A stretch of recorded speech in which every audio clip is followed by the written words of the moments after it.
नमस्कार, आप देख रहे हैं बिजनेस टुडे बाजार। मैं हूं हर्ष शर्मा, एक बार फिर आपके सामने हाजिर हूं।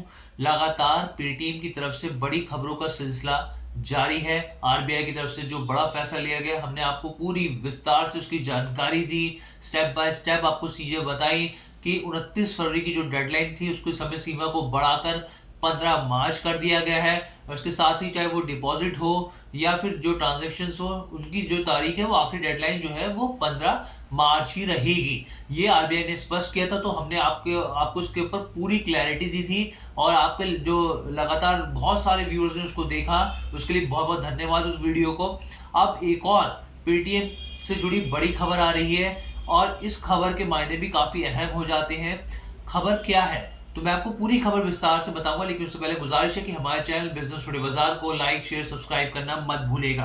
अब देखिए, जो बेसिकली पेटीएम पेमेंट बैंक से जुड़े हुए जो भी या फिर पेटीएम से जुड़े हुए जो भी मर्चेंट थे, वो कंसर्न थे कि उनके ट्रांजैक्शन का सेटलमेंट कैसे होगा। तो उसी को लेकर इस पर क्लैरिटी आई है।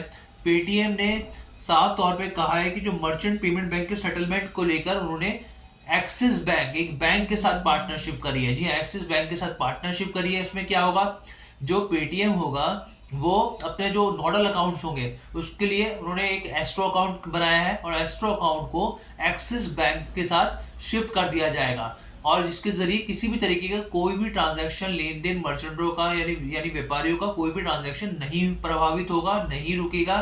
चीजें बहुत स्मूथली चलती रहेंगी, ये पेटीएम का कहना है। उनका साफ तौर पे कहना है कि नोडल अकाउंट को एक्सिस बैंक में शिफ्ट करने से पहले कि पहले की तरह बिना रुकावट के मर्चेंट सेटलमेंट होता रहेगा। इस पर उन्होंने ये क्लैरिटी दी है। और इसके साथ ही 197 कम्युनिकेशन यानी कि जो इसकी पेरेंट कंपनी है, उनका ये भी कहना है, चाहे वो पेटीएम क्यूआर हो या फिर साउंड बॉक्स हो या फिर वो कार्ड मशीन हो, तो वो अपने सभी मर्चेंट पार्टनर्स के लिए बिना रुकावट काम करती जारी रहेंगी। और ये स्थिति 15 मार्च के बाद भी स्थिति हमेशा की तरह जैसे चलती आ रही थी वैसे ही चलती रहेगी। इसलिए कोई भी जो मर्चेंट्स है, व्यापारी है, बिल्कुल भी टेंशन लेने की जरूरत नहीं है। और इसीलिए इन्होंने एक्सिस बैंक के साथ पार्टनरशिप करी है। जो नोडल अकाउंट होगा उसको एस्ट्रो अकाउंट के साथ एक पूरा तैयार किया गया एस्ट्रो अकाउंट, और उसके बाद उसको एक्सिस के साथ शिफ्ट कर दिया जाएगा। बेसिकली कई बार ऐसा होता है, देखिए एस्ट्रो अकाउंट्स वो होते हैं जब एक राशि होती है, मान लीजिए किसी में विवाद चल रहा है, बीच में उसमें वो जो पैसा होता है उस अकाउंट में डालना होता है, तो वो एस्ट्रो अकाउंट बहुत जगह पे अलग अलग तरीके से यूज में आता है।